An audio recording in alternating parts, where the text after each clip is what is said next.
Hey everybody, happy Halloween. Jim Masters here, and it's so nice to have you and you and you and you and you and you, everybody watching from all around the world. There's lots of yous out there, and we love the yous and we love the views from the yous. How do you like that? We are going to have a great time. It is Halloween. We've got an extraordinary guest. Paul Atreides is here. He is a renowned author, playwright, theater critic, columnist. He's coming to us from Las Vegas, Nevada. Yes, and we're excited. He's got a lot of cool things, books, films, all kinds of fabulous things that are coming out. We're going to show you some of that, and we're excited. He's been doing this for a long time. He's been excited to be on this show, and it's a real honor to have him here, especially on Halloween. You know, he had a choice. Coming on the Jim Masters Show Live Entertainment Lifestyle Variety Talk Show series, or going around the neighborhood in Las Vegas trick-or-treating.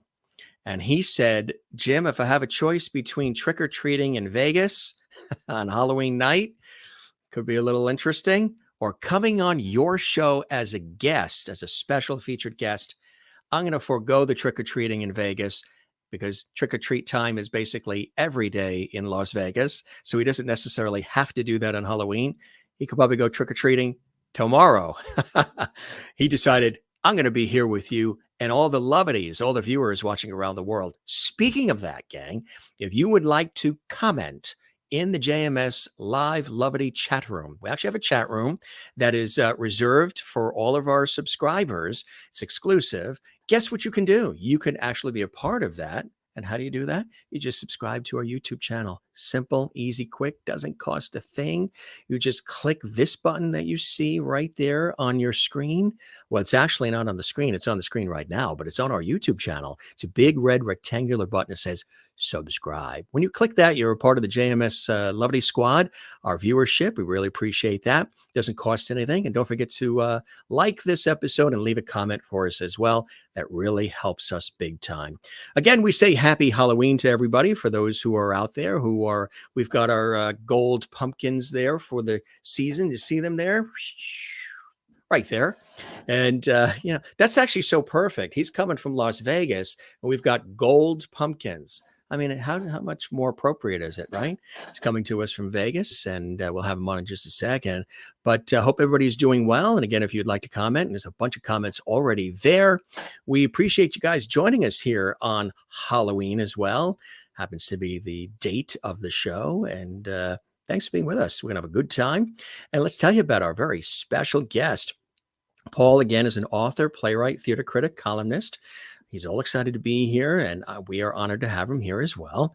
He's come a long way since he took up writing to amuse himself after actually losing his job during the economic turndown of 2007. And here we are now, 2022. Amazing how things sometimes repeat themselves, huh, gang? He parlayed the hobby into a paying career. It began with a monthly column for a Nightbeat magazine, then rolled over to critic and columnist for the Las Vegas Review-Journal. Now a critic and columnist for EatMoreArtVegas.com, freelance contributor to the Desert Companion magazine, and also to Nevada NPR PBS publication, which is Desert Companion magazine, which, of course, you guys know my affiliation with public television for years. And, of course, he continues to work on novels and stage plays. He can now add screenwriter to his resume because his play Fusion is now an award-winning short film, which is exciting, isn't it? And also semifinalist at the Chicago Indie Film Awards, award winner at the Vegas Film Festival. And at the end of the festival circuit, the film donated to the 9/11 Memorial in New York City for exhibition. Isn't that fantastic? He's got a feature article that was in the Southern Writers magazine on writing plays. That was in the September 2019 issue. It covers the basic do's and don'ts of writing a manuscript for stage or screen. He's had numerous short stories published in anthologies, including Patchwork, Paths, Treasure Box, Christmas Stocking, and much, much more. Also, his debut 2-act comedy, Fallacies, premiered in Las Vegas, Nevada, to good reviews, too, receiving Las Vegas City Life's Pick of the Week, and it played to sold-out houses across the country. The latest play, of course, Transgressions, a 1-act full-length drama, has been praised by Davenport Theatrical in New York City. Over 30 years of theatrical experience, having produced and directed both as an avocation and professionally, winning numerous awards along the way for plays as diverse as Masterclass, Some Things Afoot, Biloxi Blues, Accomplice. His work has garnered a nomination for the Nevada Governor's Arts Award for Leadership in the Arts and is a finalist for Leadership in the Arts with the Las Vegas Chamber of Commerce. That's right. That is Paul.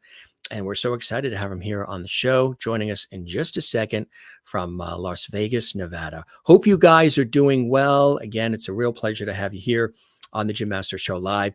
Feel free to comment in the JMS Lovely chat room. We might even sprinkle a comment on your show, on the show on the screen during the show. And don't forget, if you'd like to go the extra mile, we really appreciate that. Everything helps with support of this monster series that we've done hundreds and hundreds and hundreds of episodes of. Again, real quick, you can see them all on our YouTube channel right here, Jim Masters TV.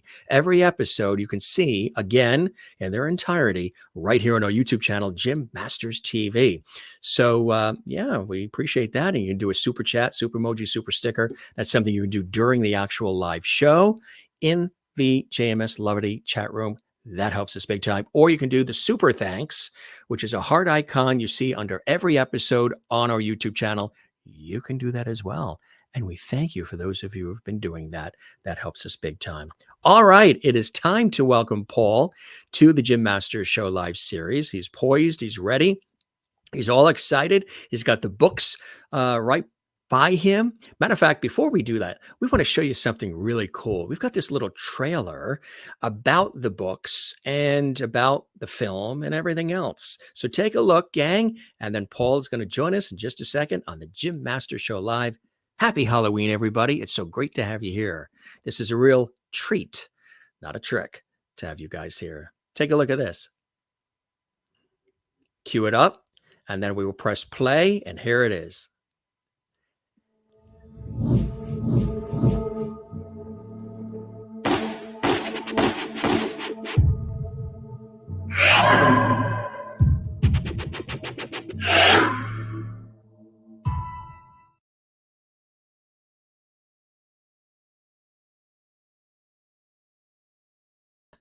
That was a little interesting. That was just the sound, but we will welcome. that was what you call the ultimate teaser. Isn't that funny? Isn't that funny? Yeah, it's not playing the video. It just has the sound, huh? Yeah, there's the sound. Well, there's your intro music on Halloween. Oh my God. I mean, just listen to those sounds. Yeah, that's going to make you want to get the books, folks. That's funny. Isn't that funny that it's not playing the actual the video? The video, strange, but it actually pops up. That's better. It pops up the words "dead" doesn't mean done. Dead doesn't mean done. I think that was great intro music just to have you on, especially on Halloween. It had sort of that eerie sound. What we were talking about, folks, with that little audio clip, Theater of the Mind is what it is, are these books here, the series of fabulous books that we're talking about, which we're going to delve into. And also this, which is really exciting, Their Lives Became Entwined Forever, Fusion. We also have some photos from the set as well. Welcome to the show, my friend, from Las Vegas, Nevada. Paul, it's great to have you here. Happy Halloween. Oh, thank you, Jim. It's so nice of you to have me on. And I really am happy to be here instead of trick-or-treating. Well, I was going to say, you could pretty much trick or treat daily in Las Vegas, right? It doesn't have to be on Halloween. Yeah, it can be. Yeah.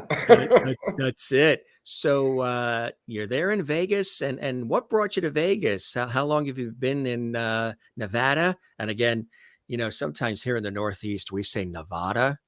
And then I've learned, no, it's not Nevada. It's not all fancy schmancy Nevada. It's Nevada. Nevada. So what brought you there? Where do you hail from originally before Vegas? Oh, originally in the Cleveland, Akron area of Ohio. Cool. Yes, that's where Tim Conway is originally from. Yes. Yeah, and the amazing voiceover announcer Ernie Anderson, too, who was the voice of ABC. Yeah. With that incredible voice. Yeah, a lot of great folks coming out. I was on a TV shoot in Cleveland. Cleveland's a great city. It's a great American Midwest city. Good food, nice people. Yeah, So we're you were terrible. We're terrible, us you're ter- people you're that have terrible left people, Cleveland. Yeah, we Cleveland. go. It's really a nice place to be from. You know, Ernie Anderson said that. That's yes. So, um, Yeah. uh, Chris is watching in Northern Ireland, and he says, "Happy Halloween, boils and ghouls." What an apropos night to have you with us here, my friend. So you're in Vegas, and you went from. Did you go from Ohio straight to Las Vegas, or were there other stops along the way? Oh, there were a couple of stops along the way. When I was 18, of course, they had the draft Hmm. for the military, and Yes, that was kind of cold, wasn't it? That draft. yeah, That's a draft. oh, that's a big draft. And so I decided I was just going to beat them to the punch, and I went down to the Air Force recruiting station, and I joined the Air Force. Oh yeah, sure. Yeah, that's. I was in And the Air Force ROTC for 4 years, and it was yeah, great. It was great training and background, and yeah. So when you yeah, were in the Air Force, did you end up in Colorado? Were no, there yeah. I woke up in San Antonio. San Antonio? That was a Ah, long night. yeah, and then got shipped off to tech school in Virginia, Oh, terrific. And what and were you then studying? What was your interest? What were you, you know, um, military intelligence. And seriously, that's really all I could say. that's all he's allowed to say, military intelligence. Yeah, That's yeah, it. Kind of like the open music we used. It's just a little teaser. yeah, yeah, just a little teaser. So how And did then, you get into, yeah, take us through. How did you get into, how did you study that military intelligence and then get into, the arts and theater and playwriting and just oh writing in general? gosh. How'd that happen for you? Oh gosh, I was always involved in the arts from high school on. Um, eh, Part of the time in the Air Force, I was forced to bow out of the arts. 5 years in Southern California, and then 4 years in Omaha, Nebraska. So And during what my is it like time, to be bowed out of the arts? What is that feeling oh, like? And how it do was you get awful. bowed out? It was awful. I I mean, it could was imagine. just awful not to be able to be participating in some way, you know? And then when I got to Nebraska, I was actually able to jump back into it. And I did 2.5 seasons with the Omaha Playhouse. Mm, And we went on tour overseas with a mm. show. And when I got dumped here in Las Vegas, Uncle Sam brought me here as my By last place to be. Did they drag you by the ear? Kind of, sort of, yeah. Mm, And when I got out, I started looking around for theaters, yeah. and the rest, as they say, is history. Is history. So then how did you get into the writing part of it? How did that happen for you? Oh, yeah, when I got laid off during the big economic downturn, I said, I gotta do something. I can't just sit on my butt and do nothing anymore.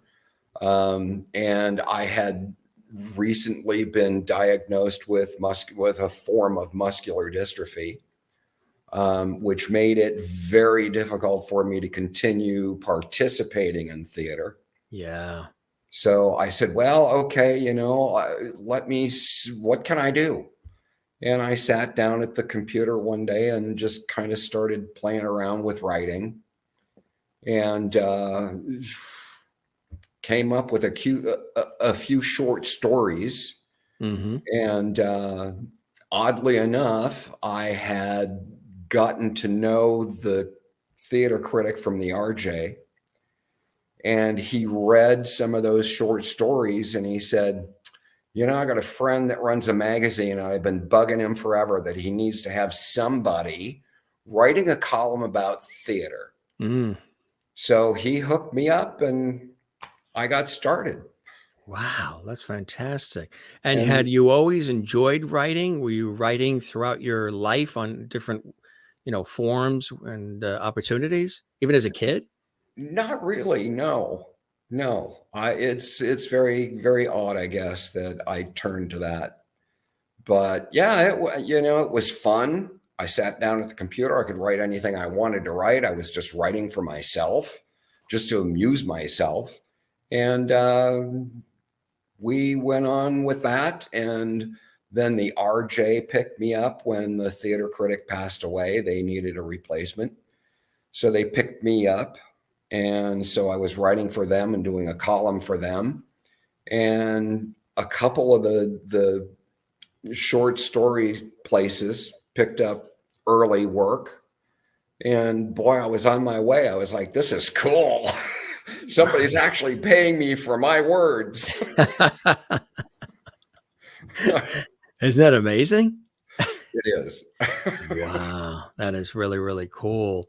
So you have an opportunity to be a columnist, a theater critic. Tell us about all of that as well, because that's kind of exciting. Some of the opportunities that you've had over these many, many years. Yeah, it was interesting working for the RJ.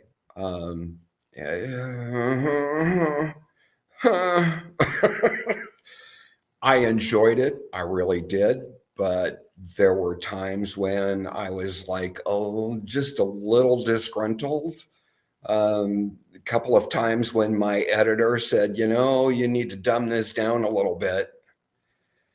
And of course, that did not make me happy, but oh well, I mean, they're paying, so you do what they want you to do, right?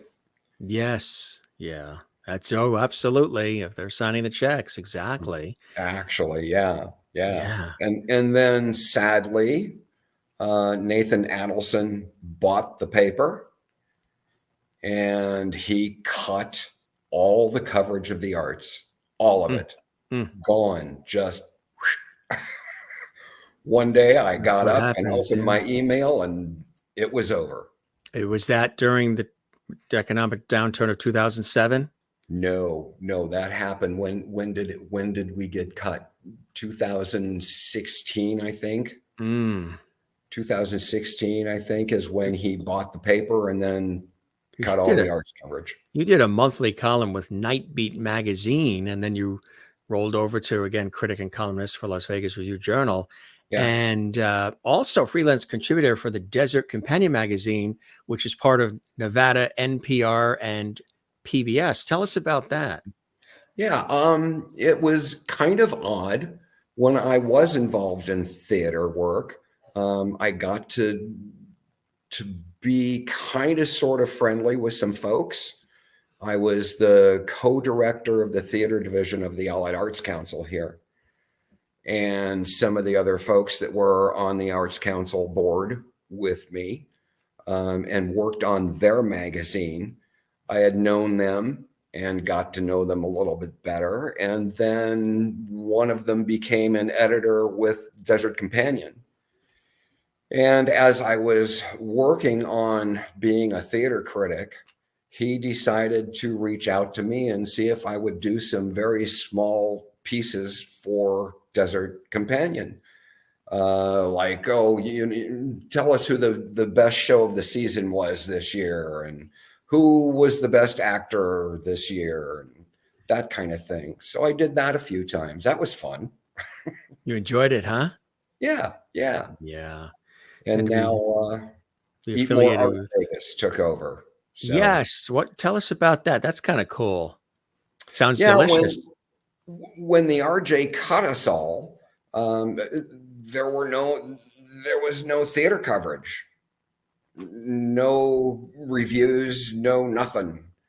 And so I was sitting around and contemplating, well, should I maybe I should, maybe I shouldn't. I don't know. It's going to cost some money. I got to put some money into it. Got to figure this whole thing out. And while I was dragging my heels on that, as I usually do, somebody reached out to me and said, I'm going to start this online thing called EatMoreArt Vegas. And I want to have somebody reviewing theater. Would you be interested in doing that for us? I'll pay you. Hmm. So, Wow. Another opportunity where there's some bucks involved. yeah. Always a plus. So yes. It's always good to have something to supplement the income, right? Yes, absolutely right. Yes. So how long did you do that for? I'm still doing it. You are still doing it. Yeah, You have still an article working. that's coming up soon? I will be reviewing another show on Wednesday night, and the reviews usually show up the following day by 5 p.m. Is that something people can also see online? Oh, absolutely. Go to eatmoreartvegas.com and boom, there's Cool. information about what's happening in Vegas on theater, dance, music. They have somebody that covers film, and every Yeah, once in a while I'll do something about the writing community. that's So so yeah, cool. log Now I on, mentioned guys. log on, absolutely. Rock on, log on.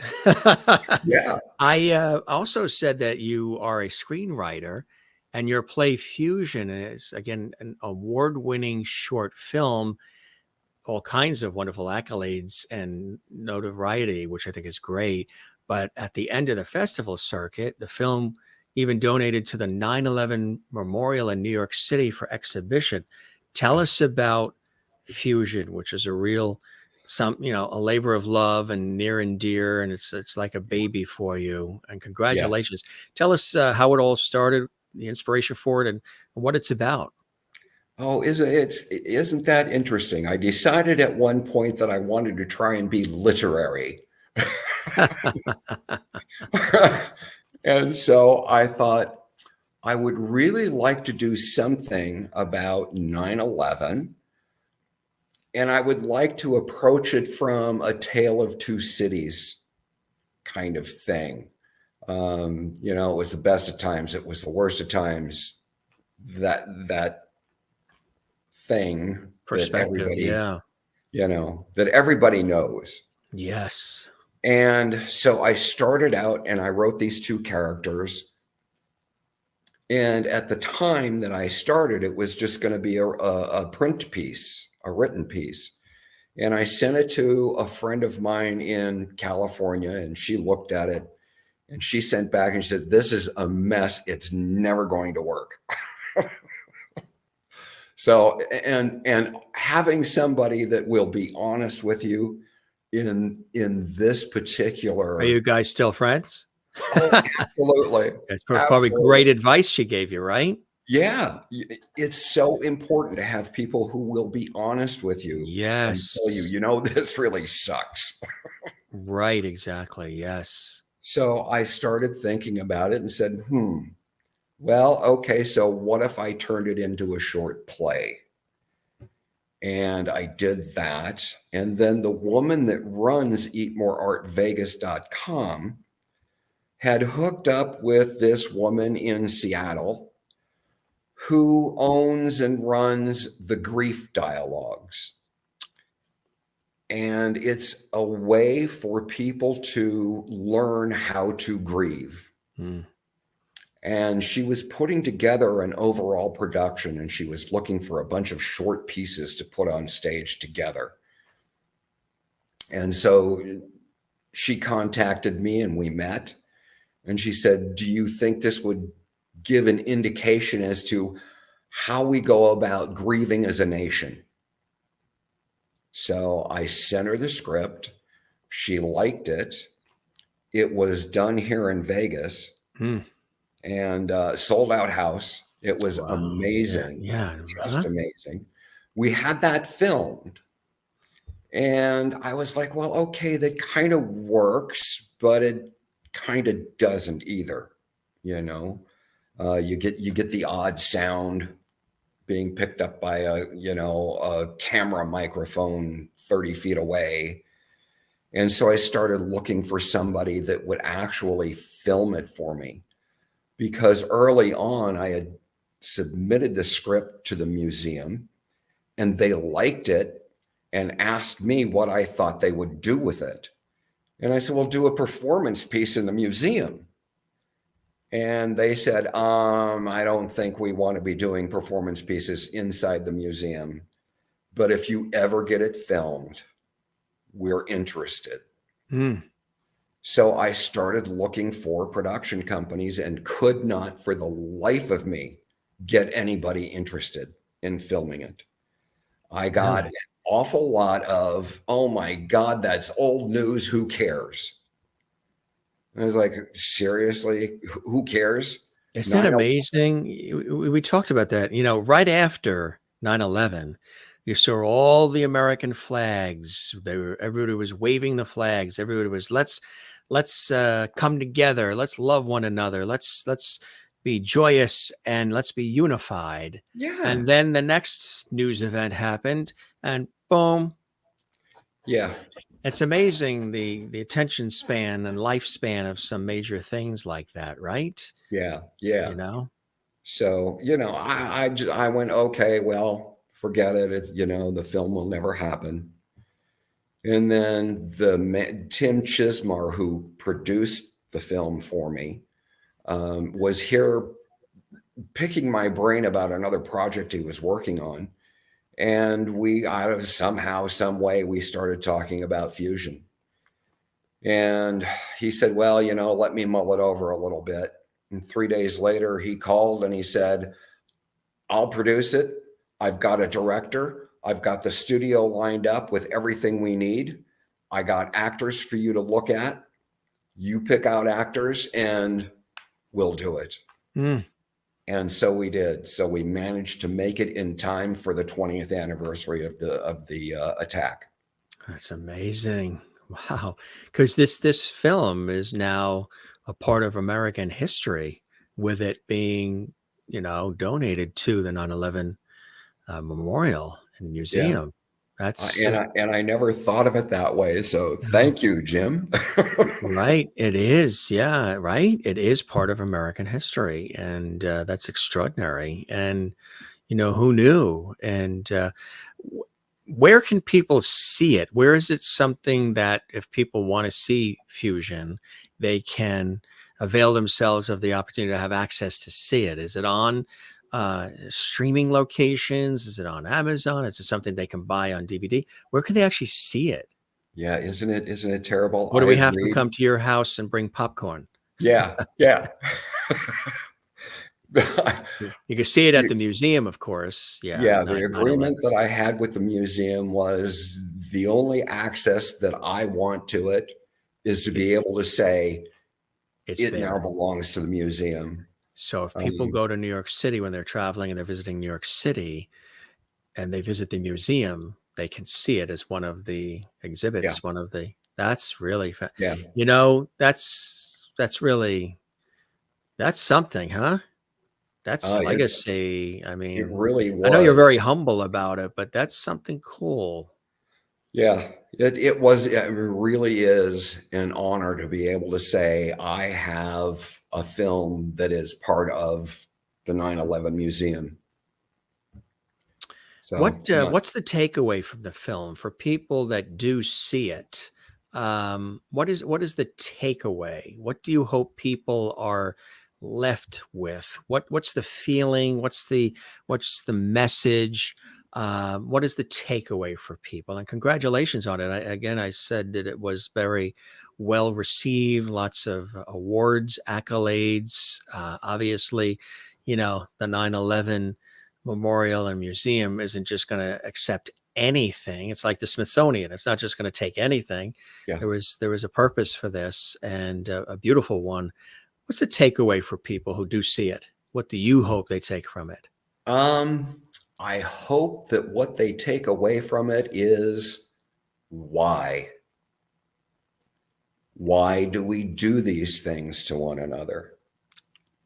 And why do the choices we make, conscious or unconscious, put us in situations that we don't expect? As the guy that writes Dead People, the two characters in the film show up at a memorial as ghosts. Mm. And they go through how they ended up to be in that place at the same time. One is on the plane, on the first plane that hits the tower, and the other one is an executive in the tower and in the office where the nose of the plane comes into the building. Kind of interesting, because I have a friend that I grew up with in New York, out east on Long Island, where I'm originally from, who I knew since probably elementary school. And that almost describes him.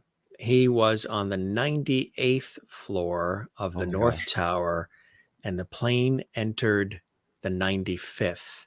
So he was only a couple floors above where the plane came in, and the flame and the smoke, of course, goes up.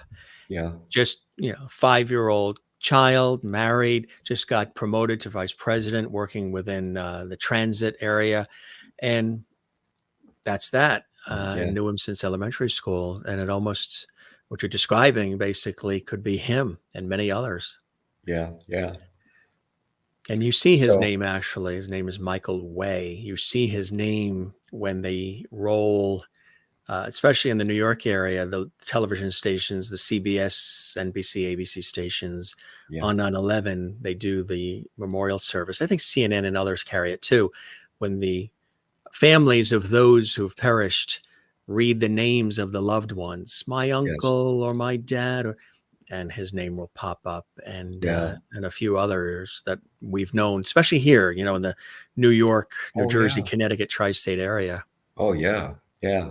I used two actual people for the show when I wrote the play. Sandra and Gordon. I don't use last names, but their situations were real. I mean, they were real people. And so it's My brother-in-law was offered a job 1 month before September 11th at Cantor Fitzgerald, which was in the South Tower. And for some reason, he didn't take that position. They ended up moving my sister and brother-in-law at that time to Raleigh, Durham, North Carolina, and now they're settled in Florida. But for some reason, he just didn't take it. Well, the South Tower was the very first one to go down, yeah, and about 800 people in Cantor Fitzgerald perished, including the guy who did take the position and the gentleman who interviewed my brother-in-law. yeah, yeah, That's when you have a guardian angel on your side, yeah, yeah. Actually, yeah. Wow. Everybody Gives has me a story, shivers. right? Yeah, everybody has a story. I know so many people. Yeah, Yeah. it's extraordinary. I don't know how you could ever forget something like that, because that was actually the largest attack of any kind on our actual soil, Yes. next to Pearl Harbor, Pearl Harbor. Yes. you Yeah. know? Mm. Yeah.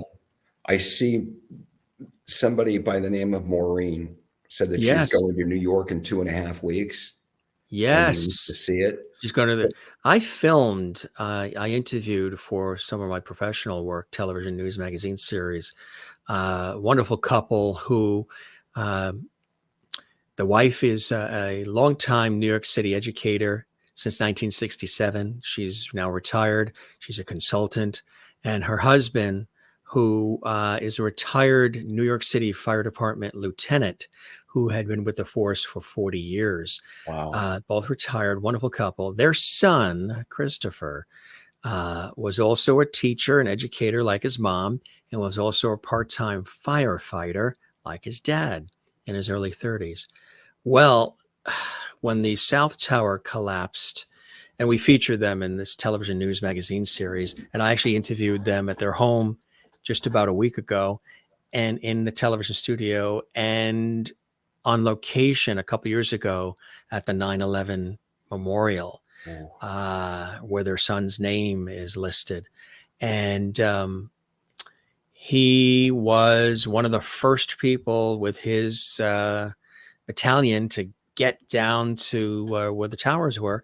And when the South, we actually stayed there once, and it was a beautiful hotel.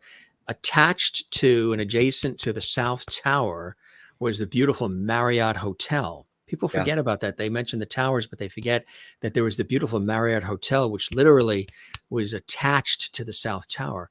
Yeah. When he was inside the Marriott Hotel, evacuating everybody. The general manager of the hotel refused to go. He wanted to make sure everybody was out first. So everybody was pretty much out, and they went back in to check and make sure. And the South Tower collapsed. And when it collapsed, it took the Marriott Hotel with it down. And they were instantly perished in there. And she created a scholarship fund in honor of her son's legacy that awards scholarships to kids in New York City schools who write a special essay that touches the parents' hearts. And then they award monies for the kids' education, which is such a beautiful way to sort of remember their son, who was the teacher and the part-time firefighter. A very service-oriented family. So many stories, and really, it's a beautiful thing. Have a friend who was supposed to be going to New York the day of the attack. He was supposed to have already been there, and his flight the day before got canceled for some reason. Many of those stories where people slept late, or they missed the train, and booked. Their room was booked in the Marriott. In the Marriott Hotel. Yeah. It was a beautiful place, right? It's really amazing. Yeah, Maureen had mentioned that she's going to be visiting New York in about 2.5 weeks, and she fully intends to go to the museum. It's extraordinary. It's really breathtaking. When we were filming, we had only about 10 minutes to get everything done, the interviews and everything else, because it's a very secure area, and they don't necessarily like people filming. Yeah. You want it to be a quiet, serene area, but just also for protective purposes. Sure. But it was really something very, very moving. And what happens is when people go up to, they have the squares where the towers were and the names are wrapped around it. And then they have the waterfalls within those big squares that were the shape of the towers. There are the names inscribed of all who perished. Yeah. And what people do is they dip their hand in water, and then they rub their hand across the name of the person that perished, which was, I didn't know they did that. Yeah. It was almost like a baptism in a way. Really, really touching. Have you had a chance to go to New York to the museum yet? No, but I might be getting my opportunity in the spring. Terrific. Because Fusion has been picked up for a Grief Dialogues production in New York in the spring. Fantastic. Wow. Could you imagine? What's funny? You seem to be so amazed by all of these things that are happening, right? It's not something that you necessarily have set out, but it's all coming your way, which I think is fantastic. Yeah. Yay. Right. Exactly. Yay. Yes. The guy that writes about dead people. Yes. Yeah. We have time. We've got some shots here too. Tell us about some of these shots. Now, this is during the making of the film, right? This is one of the planes. Is that what we're looking at? Yeah. Tell us about this. Luckily enough, maybe it didn't have anything to do with luck at all, but that man sitting there is Tim Chismar, and he's the one that produced the film. And he's sitting in the studio in the half aircraft. Yeah, right. So lights could be set. Right, exactly. Yes, lighting and all of those textures, those elements, very important. How about this? This is the woman in front of the green screen is the woman that plays Sandra. She is the passenger on the plane, who is pregnant and jumps on a plane so she can fly to Southern California to tell her fiance that she's pregnant. And isn't it going to be wonderful? We're starting a whole new life together. That's incredible. How about this shot here? This is the gentleman that plays Gordon, and he is the executive in the tower. And thank goodness the studio we used had every location we needed right inside the studio.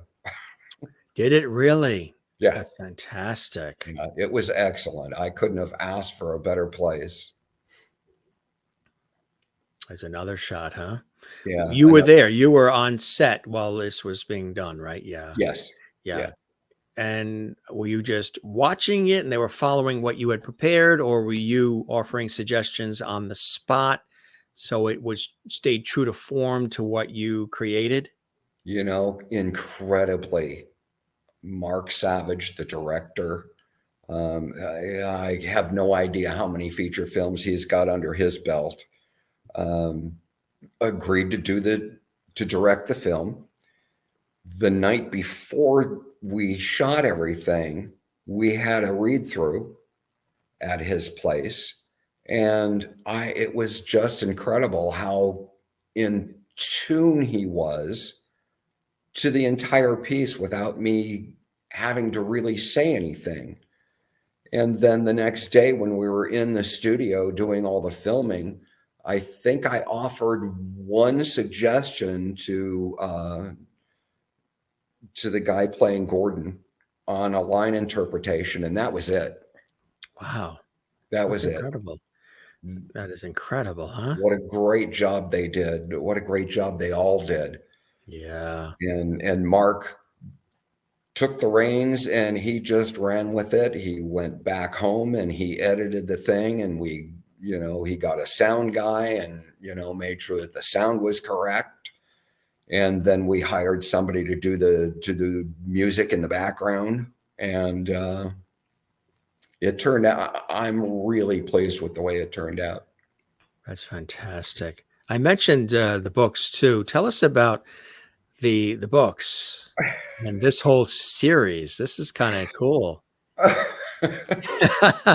Yeah, this started out book one. This is book three that's up And on the what we're screen looking now. at, this is one. That's two. This is one. There's one. That's There's book one. one. So what was the Yeah. inspiration for book one? I wanted it. What would happen if somebody walked in front of a bus? But I was determined it was going to be funny. Right. So Not what we would expect the outcome to be. Right. right. So poor old Marvin, on the very first page, very first thing that happens is he steps into the street, he sees the bus, and bam. Mm-hmm. And then he stands up and looks down and sees himself on the pavement all bloody and looks down at his clothes, but there's nothing's messed up or anything. And then he hears this voice behind him say, "Bummer, dude."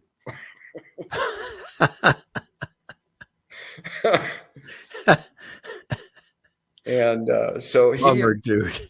yeah. So yeah, that's Tommy. Tommy's great. He's a hippie. He's a hippie ghost. So bummer is East Coast and dude is West Coast. Yeah. Yeah. You got the coasts covered. So Marvin's Marvin World. and his fiance Jenna just argued all the time. It was actually something they enjoyed doing, was arguing. And they had an argument as he was leaving, and that's why he was distracted stepping into the street. So of course, because he's dead, he blames it on her. It's her fault. It's her fault he died. So he spends the rest of the book trying to kill her. And he's very inept at it. Very inept at it. Very, very inept at it. And I'll give the ending away, kind of, sort of. Not too much, right? Not too much. Jenna does die, but I won't tell you how. Hmm. And it's not, he does not kill her. And so then in Jenna's gang, she has decided to continue her work with abuse victims and has learned how to get abuse victims to shelters without them actually knowing it. Wow. And meanwhile, they're still arguing, are they going to get married? Are they not going to get married? Mm-hmm. And then somebody jumps in and says, but wait a minute, you're dead. Can dead people get married? Well, I guess yeah. when you read the book, you Yeah. shall find out. Yeah. And then That Nathan's clan, he was fun because I said, well, I started thinking to myself, what happens when somebody suddenly loses all their memory? It's gone. They don't know who they are, where they came from, why they are where they are. And so I decided, well, before we went live on the air, you were only calling me Reginald a few times before we went on.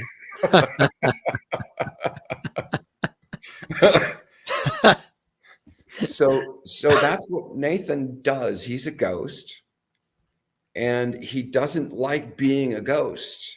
He likes being a live person. Mm. So he takes over live people's bodies. Wow. Oh, he does. He does. Sort of inhabits them. Wow. Yeah. And of course, these things, like Marvin trying to kill somebody, that's against the rules. Jenna doing what she's doing is against the rules. And really what Nathan's doing is against the rules because he's using somebody else's life. So there's a council of deadheads, and the head honcho of the council of deadheads is after all of them, actually. And he's really had enough when he gets to Nathan, and he's going to take Nathan out. And Nathan gets away with it because he decides he will donate a huge piece of his property and a huge chunk of money to build a private shelter for abuse victims. Oh, fantastic, huh? Wow. But they are all humorous. They are all paranormal humor.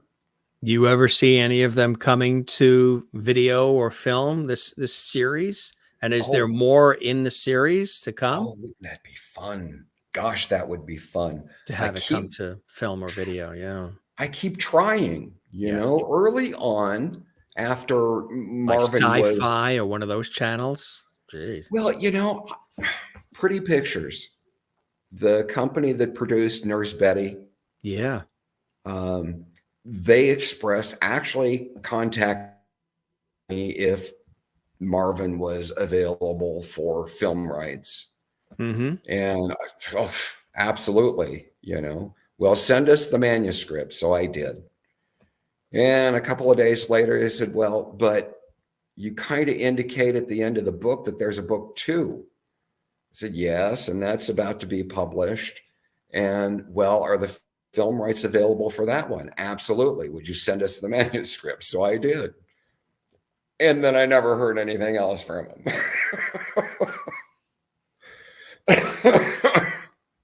But I keep trying. Yeah, yes, never give up, because that's the only way to keep plugging. And one day, they will somebody else, maybe there'll be a change of the guard there or something, and somebody else will pick it up and say, I like this. Let's run with this. Yeah. This guy Yeah. knows what he's talking about. That could be nice, huh? That would be really, really nice. So any folks, producers listening out there, ring them up. There's this too. Yeah. Tell us about this. I know this is near and dear to your heart as well, this project.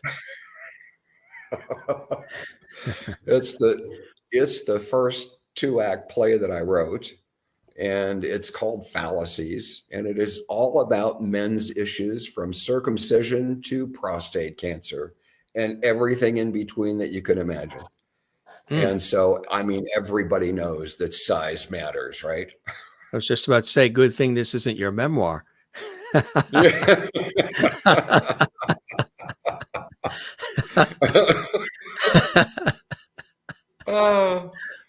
it's funny. It's about to get I like that little extra sound you made afterwards. It's like a little sigh of relief that it wasn't the memoir. Yeah.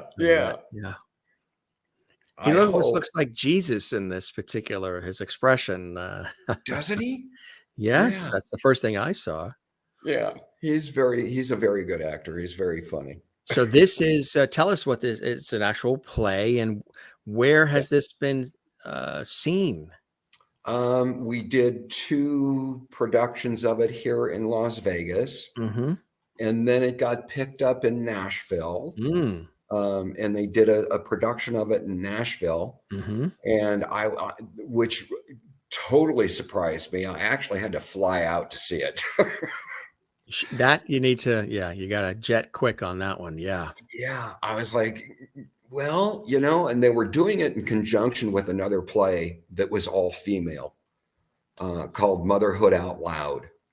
And we decided that we would do a competition between the 2 productions, who could sell the most tickets.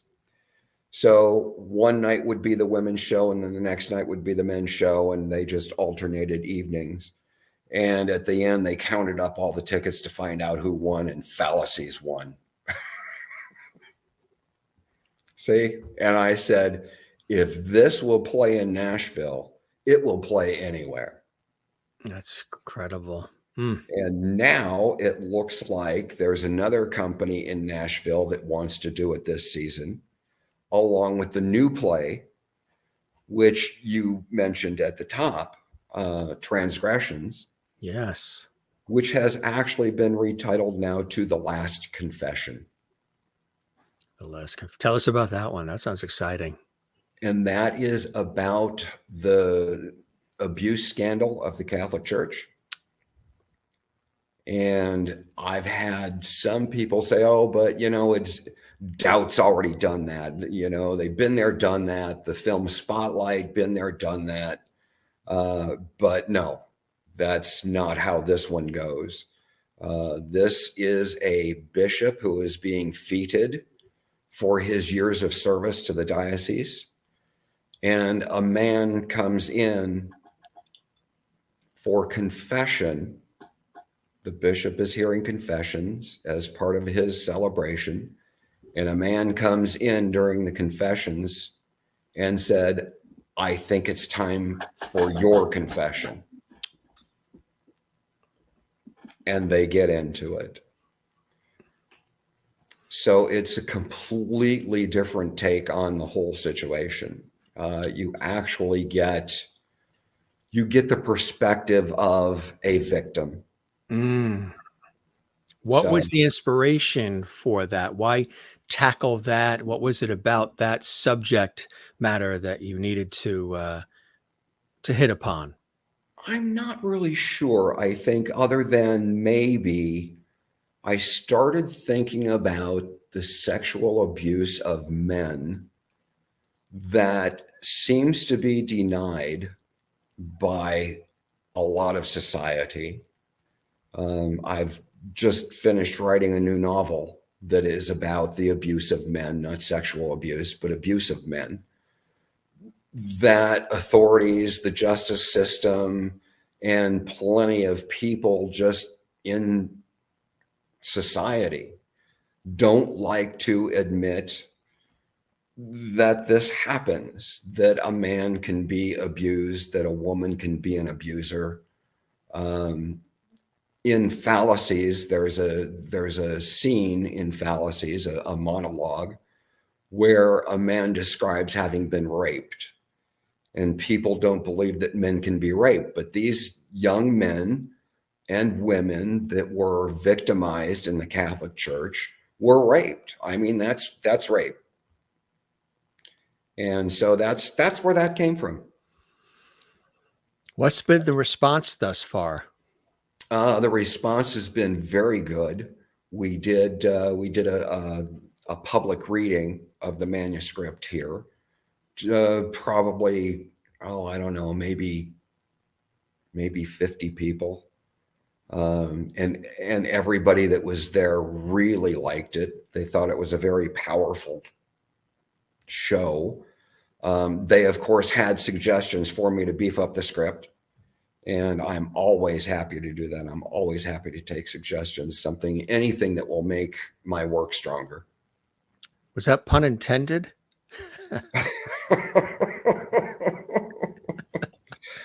No, but maybe. To beef up the script. No, but maybe. Have you ever thought of going into comedy?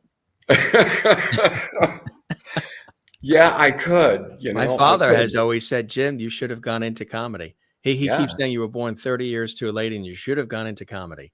Oh, well. Working in these industries, you do need a sense of humor. Actually, yes. These days, just living, you have to have a sense of humor. Oh, good Lord. And I love a good, dry, witty sense of humor. I think it's important to laugh at the craziness of life and the idiosyncrasies, right? All the things, because there are some tragedies. There's a lot of horrific things that happen, a lot of unpredictable stuff. And you do have to have the balance. You have to laugh. You have to find the humor in just living, because it can be something. Yes. Yes. Absolutely. What makes you laugh? How do you deal with the day-to-day drudgery of day-to-day living? Oh, to be honest, my wife. Huh? What were you saying? Seriously. What was the answer? Wife, oh, nice. Yeah. My wife makes me laugh. She makes you laugh. She's got a good sense of humor, huh? Yes. Yes. And after 36 years, that's important.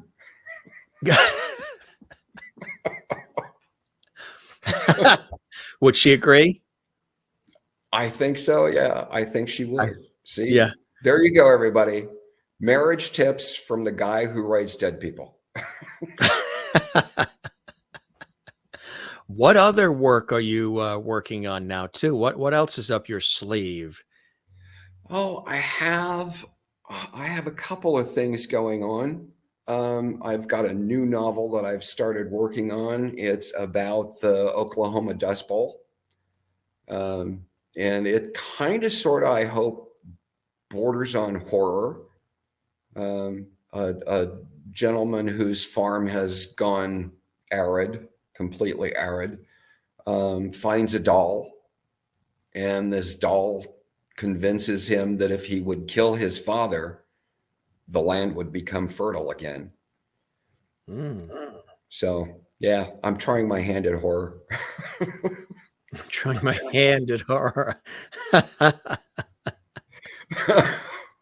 What are some of the works, movies, books, things that you've always enjoyed over the years in these different categories? One of our viewers in Ireland was saying he was watching, since it is Halloween at the time of this show, he's watching The Exorcist with Linda Blair. What are some of the movies that you've enjoyed and some of the other writers that you've enjoyed over the years? Are you a Stephen King person or? Oh, absolutely. If Stephen King writes it and it gets published, I'll buy it. You're first in line, right? Yeah. Yeah. John Grisham, Anne Rice, of course. Love Anne Rice. The first thing that I ever read of hers wasn't even The Interview with a Vampire. It was Lasher. It was about her witches. So that interested me. Game of Thrones, of course. I love, love, love Game of Thrones. How about things And like Hitchcock and Twilight Zone and all of them? oh, I used to watch Twilight Zone all the time. Oh Yeah. yeah, The that mind was of kind of Rod Serling cool. was extraordinary, wasn't it? Ahead of his time. Yeah. Gone Yes. too soon. Yes, he was. Yeah. Yeah. And one episode truly still stands out in my mind, and it's a pandemic kind of thing going on.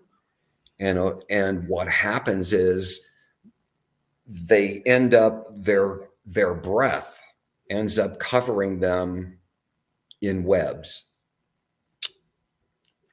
Ooh, really bizarre. It's incredible. And And the then one with the masks too. And then Yeah. Stephen King a few years ago wrote Sleeping Beauties with his son, Owen. And I went, That's right. oh my God, I Yeah. think I know where he got the idea for this. The Shining is another one. Yeah, with Jack Nicholson Yeah, in the hotel. he's Yeah. he's just such a prolific writer. He's great. Oh, absolutely. Yeah. Really extraordinary. So you have a lot of things that are brewing. How have you dealt with the pandemic? What are some things you learned about yourself, and how has that affected any of your material, your writing? Does it influence you in any way? Just watching the way it's all been, how people have been through it, the good, the bad, the ugly. Has it inspired you at all for any upcoming material? No, I don't think so. I've just we've kind of hidden out at home. It's kind of sad, I guess, actually. You lose touch with people that you were seeing all the time. Yes. The good thing, I think, is that now that things are open again and I'm getting back into the theater to see shows, to review shows, it's putting me back in touch. I appreciate that. Putting you back in touch with people, which is fantastic. Yeah, take a swig. Did it? My iced tea. You're. That's what they all say. The last guy said it was milk. The last guy said it was milk. What's funny, your picture froze just as you were gulping. Oh, It was like a supernatural, paranormal thing sort of got in the way and froze you. That is funny. oh, cool. Well, let's We like toast. that. That's Let's fun. toast. We'll toast. Toast to the arts. There you go. Happy Halloween. Happy Halloween, Jim. Hmm. And happy Halloween to all the, Lovities. what did you call them? The Lovities. Lovities, yes. They already said you're a Lovity. How does that make you feel? There's Grammys, Tonys, Peabodys, Tellys, Oscars, Tonys. But when you get a Lovity on the Jim Masters Show Live, pretty cool, huh? Absolutely. Absolutely. Thanks, guys. Hey, you know who was here with us during our conversation? And I call these conversations, not interviews. George Burns. There he is. Isn't that amazing? He always comes in on the show. I know it. I love the reaction of our guests. They do not expect, even if they've watched previous episodes, they forget that he pops on. My aunt collected dolls, and it got passed down to me through the family, and he's a real collectible, and he's there with his cigar and his hanky. He's sort of my sidekick, and he has come in to say he's thoroughly enjoyed this conversation. He's learned a lot. He's going to read all of the books, and he played God in the movies too, so you got God on your side, which is kind of cool. And you got some thumbs up from Mr. George Burns. How cool is that, Paul? Yay. Yay. We love that. Wasn't We love George it. great? Yeah. Yeah. Say goodnight, Gracie. Say goodnight, Gracie. Yeah, that whole generation of comedians and talent, and yeah, he was one of the best. So he pops in as well. This was That's cool. fantastic. We chatted over an hour. It doesn't feel Oh like my. that, does it?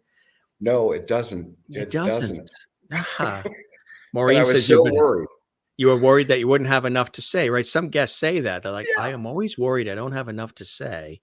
But, that's Yeah. why it's casual. It's easy. We don't do this as I'm not reading anything. Some people, they do that. I've been doing this work for years on television and radio. And some people, when they do these things on the internet, they're reading everything and everything. You could tell their eyes are just, reading it like Oh it's yeah. Yeah. verbatim. And I think it's more about feeling than it is reading, and having a good conversation. Maureen, one of our lovelies in Arizona. You've been a fabulous guest, Paul. Thank you so much for being with us this evening. Can't wait to see Fusion. And she's going to see it in New York at the museum, which is really cool. God bless you Excellent. always. And Sherry in Kansas. These are our real faithful diehard lovelies. Thank you, Paul. Can't wait to get a hold of the book, which is Cool. great. Kathleen in New York City. Thank you for being here, Paul, which is fantastic. And everybody commenting. This was really awesome to have you here on Nice. Halloween as well. And, you still have time. It's early. You're 3 hours ahead of us. It's 8:12 here. You still have time to, Yeah. go out and do some trick-or-treating. If you were to go out trick-or-treating right now in Las Vegas, Nevada, USA, what would be your costume of choice? What would you be? Oh, I'd go as a showgirl. Not the answer you expected, lovelies.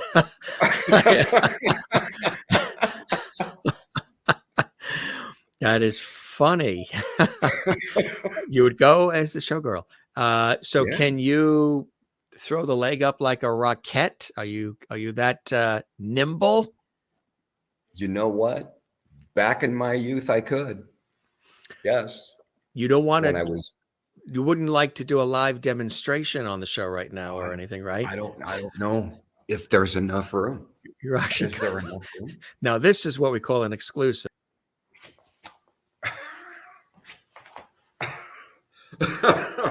If somebody just happened to tune in right now at that moment on Halloween, Yeah, and that's about as high as I can get my foot now. that's pretty darn high. That's like as high as that wonderful. What do you have? Is it a pine or a spruce behind you? Right there. Yeah, Yeah, it's a Norfolk pine. Yeah, and Merlin in Canada, of course, in Canada, knew that. She said, "I like that behind him." Yeah. And you got that mirror behind you, and is that a picture or something to the right of you? Oh. What's See the mirror? That's my wife's work. it? This That is looks like the eyeglasses with eyelashes or something. The mirror. yes. Yeah. Exactly. Yeah, that's exactly what they are on the wall. So is your wife an artist? Yeah, she dabbles. She dabbles in it. Can you see it? Can you see him now? Yeah, there you go. That is cool. It's like eyeglasses. And then to the right of you, there is this, looks like a painting, or on the right that's propped Oh up. yeah. It's musical notes. It's just a thing of sheet music on a metal sculpture. Wow. That's fantastic. Is that your wife's work too? No. That's somebody was else. Yeah. Yeah. That's sheet music. That's cool, huh? Yeah, we got a house full of all kinds of stuff. The wall opposite me is nothing but Leroy Neiman prints. Oh yeah. Yeah, she worked Good at the choice. Desert Inn, and on the 50th anniversary of the Desert Inn, he did a special painting and ran off prints for the staff and numbered them and signed them. So Wow. we decided we'd do a Neiman wall. I like that. That's cool. That is really cool. So you're collecting then. You got the collection going. Yeah, got a little collection going. Yeah. And Fantastic. when I was the co-director of the Arts Council, he did the cover for one of our fundraiser programs. So I have that on the wall too. That's nice. What was that like, having that title? Ooh, It was a lot of work. I would imagine. Yeah, huh? It was a lot of work, you know, but I thought it was quite successful. And the gentleman that was the executive director when I was there um, stepped down, and sadly, a few years later, the whole thing went down the tubes. Mm, Um, but they were quite the organization. I mean, they helped out all the arts in town, and it that's was good. nice. It was That's good. nice. We need that here. You need it back, right? You're a place like Las Vegas, you would think. Ye- Absolutely. At a Yeah, minimum. yeah. Yeah. Hmm. It's really interesting. My wife came home from work last week, and she said, "Well, I was talking to a coworker, and she asked if we had plans for the weekend." So, well, yeah, we're probably going to go see a theater piece. We're going to go to the theater and see a show. And the woman said, "What do you mean you're going to go to the theater and see a show? What theater?" Oh my God. Well, this is what happens when you don't have a major media outlet covering the arts. Nobody knows what's going on. So that's another reason that I encourage people to go to eatmoreartvegas.com. What are some of the things you like to do there in Las Vegas? Different shows you like to go to, different places you like to check out in Vegas? I've got a lot of friends who are performers in Vegas. Yeah. A lot of folks who are there, comedians, singers, actors, actresses, a lot of talent there who are friends, and some of them have been on the show as well. What do you like to do? What keeps you busy in Vegas? We used to really enjoy going to the lounge shows, and sadly, there aren't enough of them anymore. No, no, it's a whole other, yeah, genre now. Yeah, Big business took over, and you know, yeah, absolutely. sadly, Yeah, all the fun stuff goes away because if it's not making money, they don't want it anymore. that it's Um, out. Yeah, it's got to so make we the money kind of quick. we yeah, so we stick to the locals kind of things. We've got a Yeah. place here called Area 51, and they do interactive shows. So that's kind of fun. You can actually go in and grocery shop. And you actually can, huh? Yeah, and it's part of an interactive theater. That is so cool. That's great, huh? Stuff like Cool. that. Those are the things we like to do. What are some of the blessings and joys in your life that keep you staying connected and inspired to create the art that you still create, Paul? Oh, don't tell her, my wife. Our secret. We won't say. Yeah, George Burns, don't say anything either. Love it. Keep it our secret. yeah. Shh, don't tell. And let's see what else. What else? Oh, just being able to sit at my computer and write, going to the theater and seeing shows. I see somebody asked, Maureen is asking, have I ever seen a show at the Space? Yes, I have. You know what's Yeah, great too is the Smith Center. They've been active too. yes, I have a lot of friends yes. who've performed there. Yeah. They're big. Yeah, they The are Smith Center. very big. Yeah. Yeah, It's really grown big time.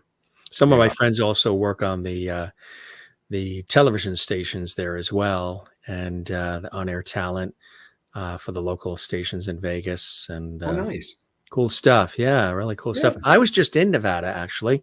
I was on a television shoot for my profession. One of the things I do in the professional world of TV for the television news magazine series out of New York, and I was up in Reno, but then we also were in Yerington, up there in the high desert on a Oh my horse gosh. farm. It was really beautiful too. I tell you, there's a difference between the low desert and the high desert. The high desert, cooler a little bit, a little more lush. Yep. And I was shocked, and a beautiful area. We were at a horse farm and we were riding horses, and it was just really awesome for the shoot. But that was really spectacular going up through. Do you ever go up to northern Nevada? As a matter of Nevada? fact, we did. Yeah, Nevada. Nevada, not Nevada. Nevada. We You did. did. We September, we drove from here all the way up to Washington State Nice. to Vancouver, and spent a Vancouver few is still days. a place on my list that I'd like to go to. I haven't been to Vancouver. Now, I've been Oh, to it was Europe nice. and Bermuda and Mexico, but I haven't been to Vancouver yet. Like Yeah, to. it was nice. It was very nice. Yeah. But the odd thing that I found in driving was I never knew that Eastern Oregon was so deserty. Wow. Amazing. I was like, all the sagebrush and all the cactus. And I was like, wait a minute, we're in Oregon. I thought it You was gotta be supposed to be green. green, right? Exactly, huh? Maybe they didn't pay the water bill in that area or Something. dried up. That's great. Something. Yeah. Well, this has been fantastic, my friend. Really a pleasure to have you here on the show. And we hope you spread the word about the Jim Masters Show Live to other folks you think might want to pop on. We, of course, have our mutual friend, our buddy Chris Corman, son of the late legendary comedian Harvey Korman, one of the best out there. We loved Harvey. We love Chris. He's a good guy, good friend of our show. And real pleasure to know him as well. And now a pleasure to welcome you into the Lovity family and know you as well. You're welcome back anytime, my friend. And Well, thank you. really, really fantastic to have you here. And I hope the show met whatever expectations you had. And you enjoyed the time with me as much as I absolutely have with you. I sure have. It's been a real pleasure. Thank you so much. The pleasure is all mine. Keep doing what you're doing. Keep creating for all of us.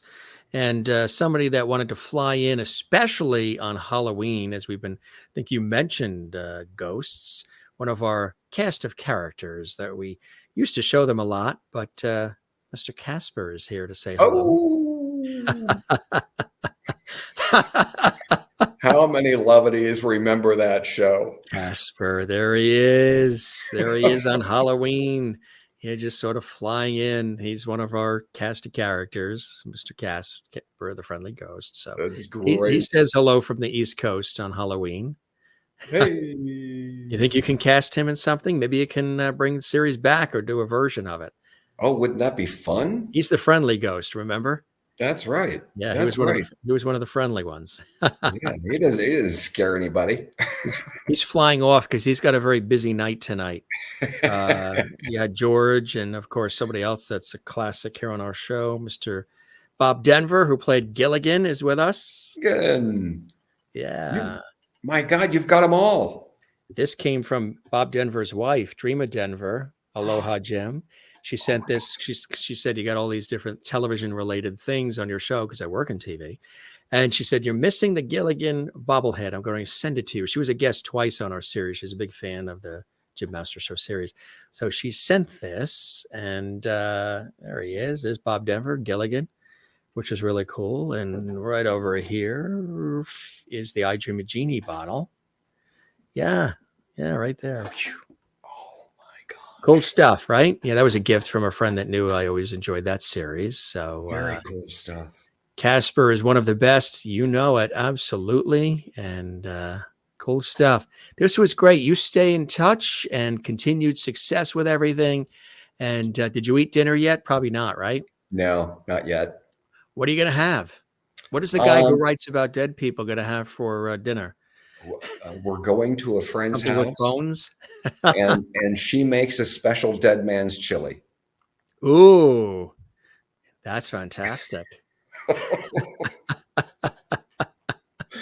I've never had her dead man's chili yet, so I hope I don't end up being the dead man. I was going to say there might be a reason for the name, and you might want to bring the Tums and the Alka-Seltzer along with you just in case. It probably tastes delicious, but there might be a little after effect. Yeah. We don't want this to be the last of Paul. I'm sure it's delicious. Thanks for the laughs. Thanks for the opportunity to have an opportunity to converse with you and share in your fabulous career and your work as an author and playwright and theater critic and columnist, and all starting in Cleveland and now in Vegas. You're the best, and we really appreciate it. All the best. Oh, Louis says Dead Man's Chili is great. So, All right. nothing to be afraid of then. Nothing to be afraid of, Paul. All right. He's all set. You just relaxed him. His blood pressure just came down. Yeah, absolutely. Thank you, Louis. I appreciate that. You be well, my friend. All the very best. And thanks for gracing us with your presence here on the Jim Masters Show live series. We really appreciated it. Thank you very much. Spread the word. And again, if you know folks that want to see this archived, it's right on our YouTube channel, Jim Masters TV. We spread the love. Spread the love, subscribe, like, comment, all of that jazz. It takes a village. That sure does. You be well, my friend. Thanks for joining us. Thank you. All right. Cheers. Take care. Are you going to fly off like a ghost now, or do you have a fancy disappearance, an ending, or there he is? Boom, gone. That was perfect. He's the best. He faded out exactly as he should, and we appreciate it. Yes, Paul Atreides, author, playwright, theater critic, columnist. Don't forget, check out, if you are in the New York area, of course, and you visit what a national treasure, the 9/11 Museum. You can see it actually is there. It was donated to the museum. So part of American history now. And of course, the books you see on the screen. Of course, the books you can get. You don't have to, go to the museum for the books.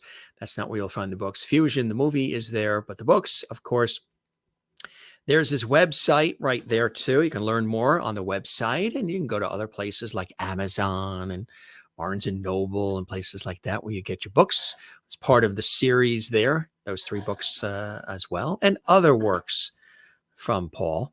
Really cool to have him here on the show, especially on Halloween. How appropriate, right? With the conversation that we had. Tomorrow we have another author, ghostwriter, writing teacher in New York City. She's got this extraordinary book it's her memoir. It's on Audible. It's Preconceptions. And this is going to be something really special. Joanne Spataro is going to be with us, author, writer, ghostwriter, and writing teacher. She's going to be with us. And last night, did you see and listen and enjoy to the music and great conversation with Eric Bolton, singer, songwriter, lead singer from the rock group Shy Harry, that is. Shy Harry is Henry's brother. He was with us. We had a great time with him. Did you see the episode when Burt Ward, who played Robin on Batman, was with us? Matter of fact, it was his return visit. He's been with us twice here on the show.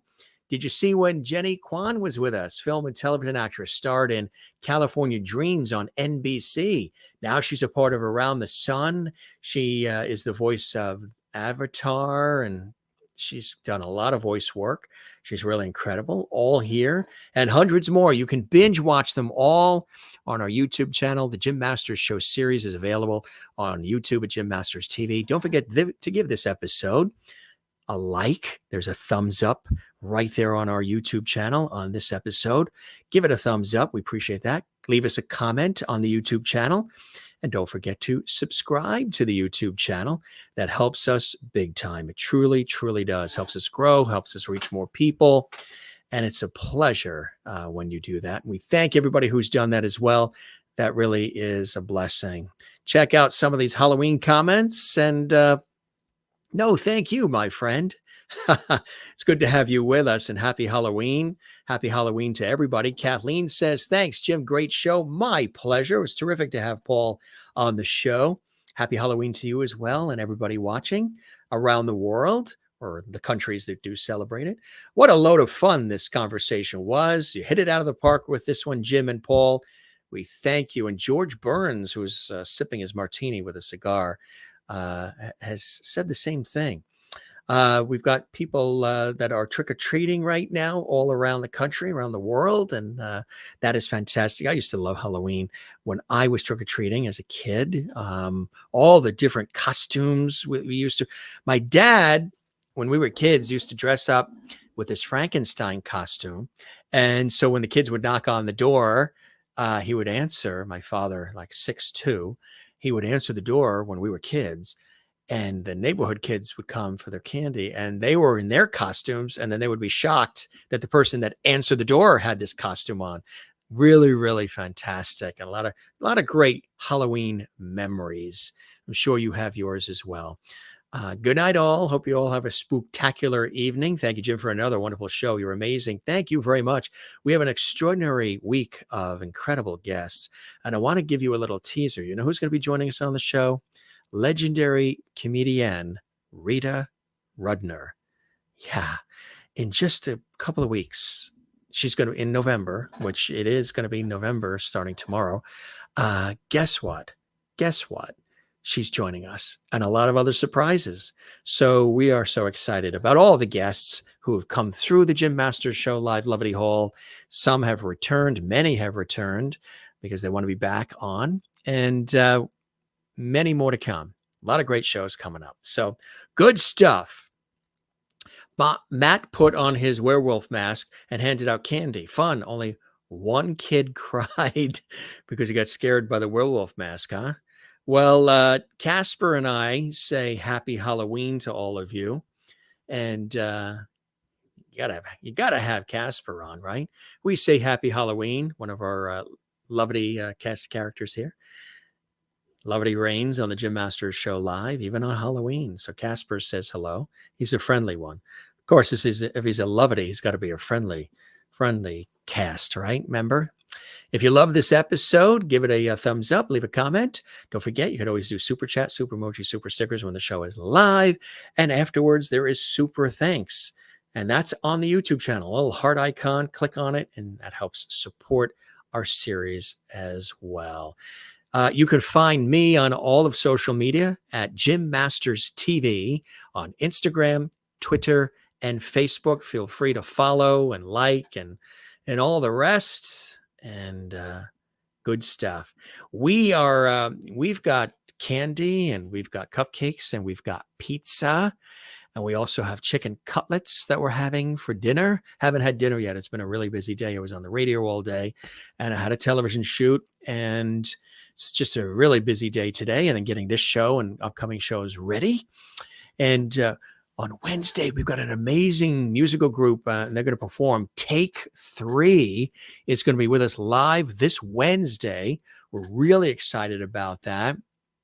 It's really amazing. So look forward to that this Wednesday. We've got a lot of cool music and more coming up with a very popular group, Take 3. They're joining us, and so much more. Gang, we wish you a happy Halloween from Levity Hall here.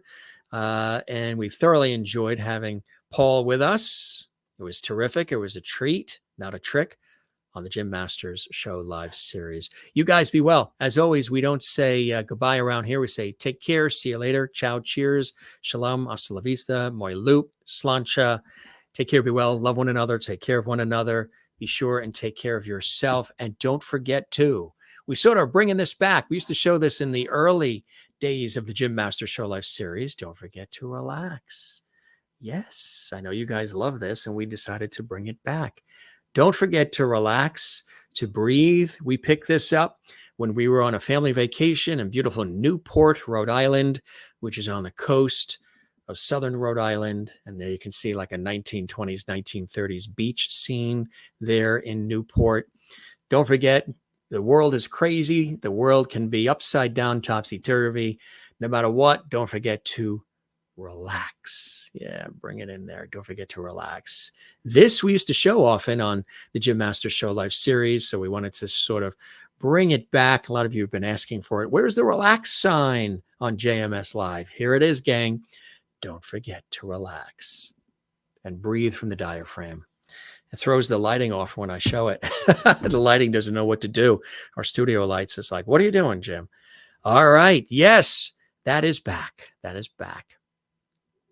And Thank you for being here, Louis. We love when you're here. Absolutely. We love when you are here, and everybody. Yes, Call of Duty. Don't worry about it. I think Ms. Pat from Texas was here as well. We saw her chiming in. Ms. Pat from Texas. We love when she is here. And Merlin remembers the relaxed sign. She's happy to see it back. Maureen is happy to see it back as well. Cool stuff. A few more surprises up our sleeves that we will be delivering to all of you as we continue our series together. Thanks for joining us, everybody. We love you all. We appreciate Paul being with us. We appreciate you being with us as well. Like, comment, subscribe, share, tell everybody, get on top of Mount Everest with your bullhorn and tell everybody about the Jim Masters Show Live series. It really helps when you do. And we take great pride in all the work, all the content, all these episodes. A lot of work behind the scenes, but I enjoy putting them together for you. Sorry, Jim, after watching the archive, forgot the time tonight. No worries. Casper will be waiting for you on Halloween.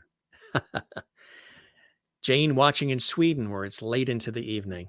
Thanks, guys and gals. We appreciate you all for being here. Whether you're watching live and those of you who watch these later in the archives, thank you so much. Appreciate it. Let us know where you're watching from. Drop a comment, give us a like, and we appreciate you being here. Take care and be well, okay? And once again, a very happy Halloween from the Jim Masters Show Live series and all of us here at Lovity Hall. Be well. We'll see you on the next episode.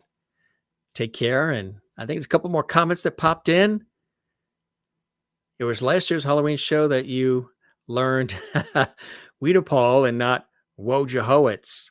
Well, Maureen Wojciechowicz, thank you very much. Yes, Casper is very cute, isn't he? You get to see him in the archives too. All right, gang. Thanks for being with us. Class dismissed just for this episode. If you're watching live, we'll see you tomorrow. We'll be back same time. If you're watching this later on, stay right here. There's hundreds of episodes you can binge watch for your viewing entertainment. Yes, Weedapol. We had a fun Halloween show spectacular last year and some cast characters. And we had Dude Perfect was here, our version. And Halo was here. It was kind of cool. If you didn't see that episode last year, the Halloween show, check it out. It was a lot of fun. Cool stuff. Gang, all right. The Jim Masters Show studio and orchestra are poised and ready to play us out here with our credits. Thanks for joining us again. Yeah, good stuff. I'm on Instagram, Twitter, and Facebook, Jim Masters TV. Don't forget, you can drop us a line if you have guest suggestions and anything else. And we say thank you, and you for being with us on this episode. We have long goodbyes here because we don't say goodbyes. We say see you later. So that's what I'm going to say right now. See you later and cheers. Thanks for watching the Jim Masters Show Live. We'll see you again next time. Okay, orchestra, you ready? Did you fall asleep on us or are you out trick-or-treating? Jim Masters Show Orchestra and Singers. Let's go. You ready? All right. 3, 2, 1, go.